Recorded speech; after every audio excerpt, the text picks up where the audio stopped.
Maybe it's coming from architecture, but I used to spend sometimes hours on customizing proposals for clients and really not hear anything back. So I ran a little experiment. This was way back when I first started Notion Consulting, and just put everything into a very simple Notion page and sent that off, shared it with potential clients. And shockingly, the number of won proposals actually went up. In this video, we're going to go through the exact system I use for writing proposals, how to take transcripts from discovery calls and quickly turn those into proposal drafts, how to share these proposals with clients, and also update statuses so that you don't have too many proposals out there lingering without a definitive answer. If you're new to the channel, I'm Dave DeCespedes. I'm a certified Notion consultant, and I work primarily with VCs and startups on optimizing workflows using Notion, automation, AI, usually a combination of those three. I also have a few email newsletters. If you're curious and want to get subscribed on anything from independent consulting to specific resources for VCs, I'll put the links below. There's also going to be a part 2 deep dive to this video for premium subscribers.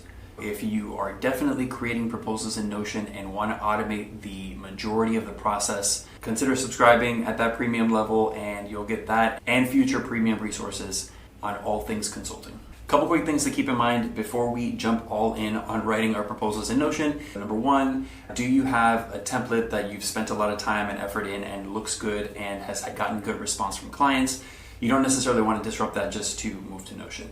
Second, if you're already tracking statuses of proposals using specific software, again, if you have workflows that are working, you want to keep those. This is mainly for freelancers, consultants, small agencies that get bogged down in the manual repetitive tasks of writing proposals, sending them out, manually sending follow-up emails, tasks that really add up over time and could take a huge chunk of time, which if you're a small team is super valuable. I just want to quickly review some key databases that we're using. Not too complicated here. There's 3 main databases: proposals, meetings, and contacts. Just as an aside, I use clay.earth. It's got a really nice integration with Notion where you could set up a Notion database. It syncs and refreshes all of your clay data, and you could also relate that database to your proposals, which could then do things like bring in their email, bring in other related information. Clay has its own great interface that has a lot going for it, but there's some cases where you just want to see the data in Notion, so it kind of works in both scenarios. But if we head into the contacts database first, this is just a model of what the clay database looks like. You could build this on your own as an option, but you've got standard things like first name, last name, company, if they've got their email, job title, LinkedIn, all that stuff. The key things to keep in mind here are there are 2 relations to our other 2 databases. So this is related to our meetings database and also to our proposals database.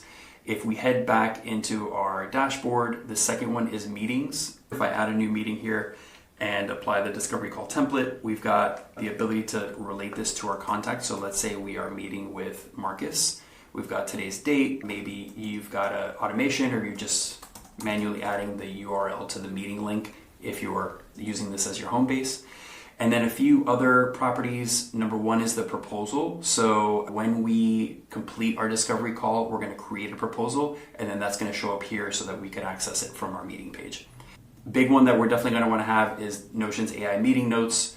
This has been great for not only getting the transcript, but auto-summarizing it and being able to add in your own additional notes. Now, if we go back to our HQ, the last one, most importantly, is our proposals. So if we open a proposal page, we can see here we have some pinned properties. We'll get into how to customize this a little bit more later on.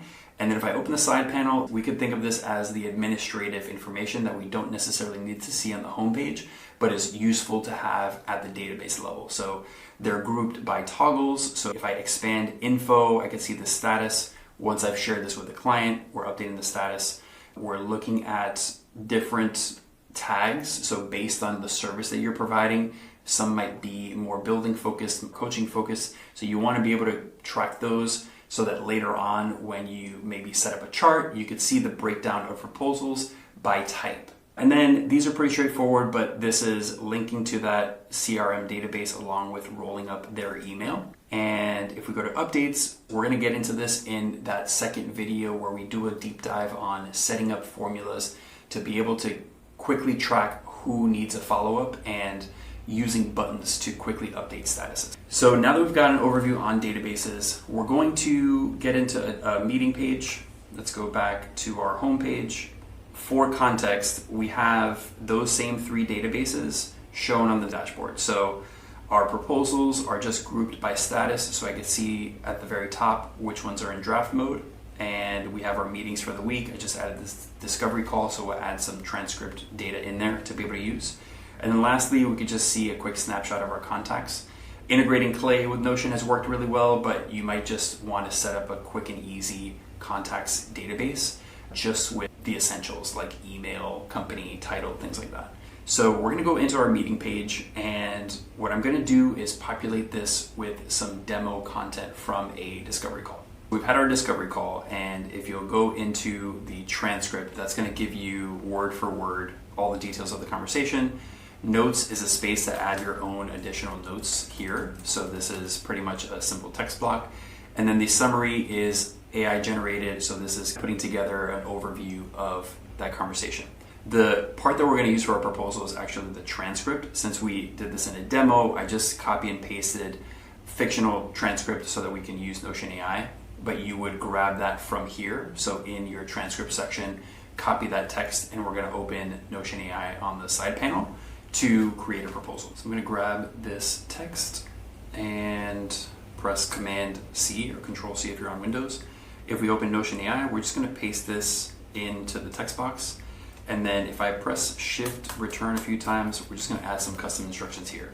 And we'll say on the transcript, create a proposal with these key sections.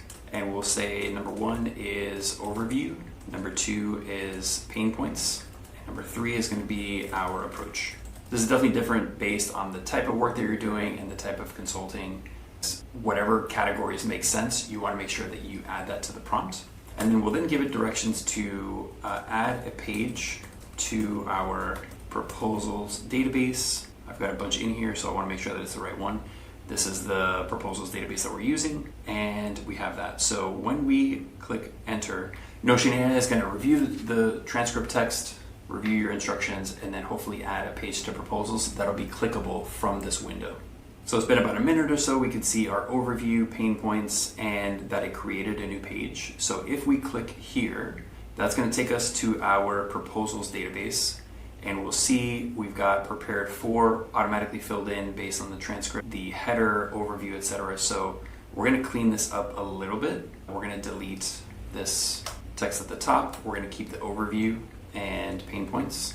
But actually, let's just do a quick recap on what it added. We've got our approach, key features. We've got to update some formatting here, timeline and investment, next steps. Okay. So we want to clean this up, but in the proposals database, there's actually a template already pre-populated. And again, this has gone through many different versions, but this is a format that has worked the best so far, which is similar formatting, but there's also sections that are more evergreen that you could keep in the proposal, like logistics, what is it like to work with you, about you or your company, clients that you've worked with, testimonials, whether they're quotes or video testimonials. And then buttons to book either a follow-up call or to schedule a kickoff. We want to minimize friction at this stage just to make sure that if there are questions, they could quickly drop in a comment. And if they're good to go, they could click the button and schedule a kickoff. So because we have this template, I'm going to go back to the page that was just created. Let's see if it added it to drafts, which it did. And we're going to copy all of this text that was added. We're going to press Command X or Control X and then apply the template. So this is just going to fill in those sections. And below the proposal overview, we're going to click Paste or Command V. And this will give us our sections that were created from Notion AI. Now, obviously, we want to go through this, edit it, personalize it as much as we can to make sure that it's accurate, of course, but also has as much of the language that was used in the discovery call. Let's use Notion AI here also. So I'm just going to highlight all of this. And we're going to ask Notion AI to, it added a window at the bottom. We're going to say keep header text in bold, but turn quote blocks to bullet points. This is just kind of reformatting, but we're keeping the same information. We'll give that a second to think, and we'll see it's updating. And now we fixed that formatting, don't have to do that manually. Also, let's get rid of this placeholder stuff along with this last minute message. Next steps, we already have that in the template. We're gonna get rid of all of this placeholder information.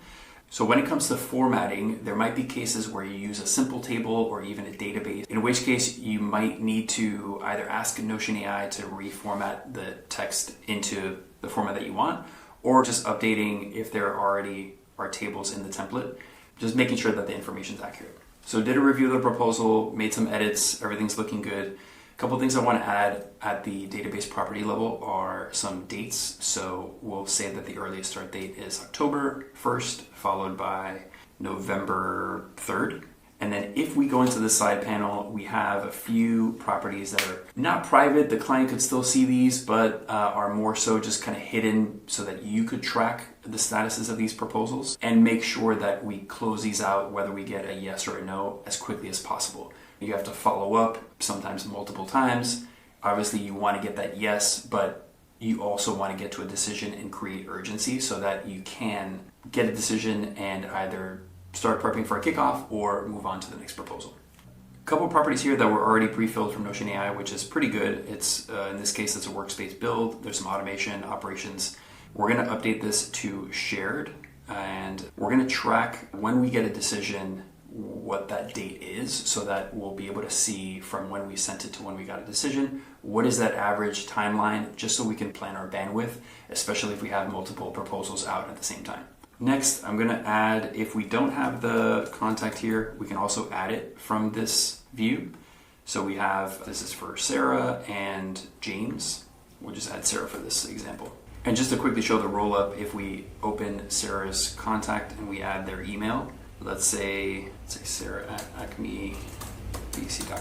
If we close this out, we'll see that her email now shows up here, which is mostly just convenient if we want to copy and paste it and draft an email from here. That's pretty much it on the proposal creation front. But if we go back to our dashboard, we can see here, this main view is what we want to default to not only what proposals did we send, but what are the statuses? How many have been shared? How many are in draft mode? This gives us a quick count at a glance.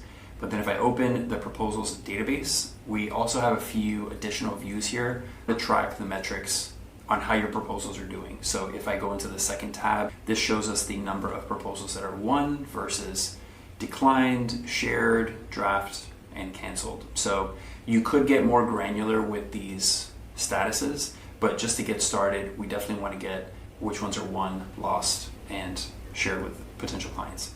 Next, if we want to have a board view, if we have a high volume of proposals and you want to see what the total value of those proposals are by status, this is pretty good to not only group in a board view, but you can use the header of each column to get what is the sum of those estimated values for all your proposals. Pretty useful to make the most out of this board view.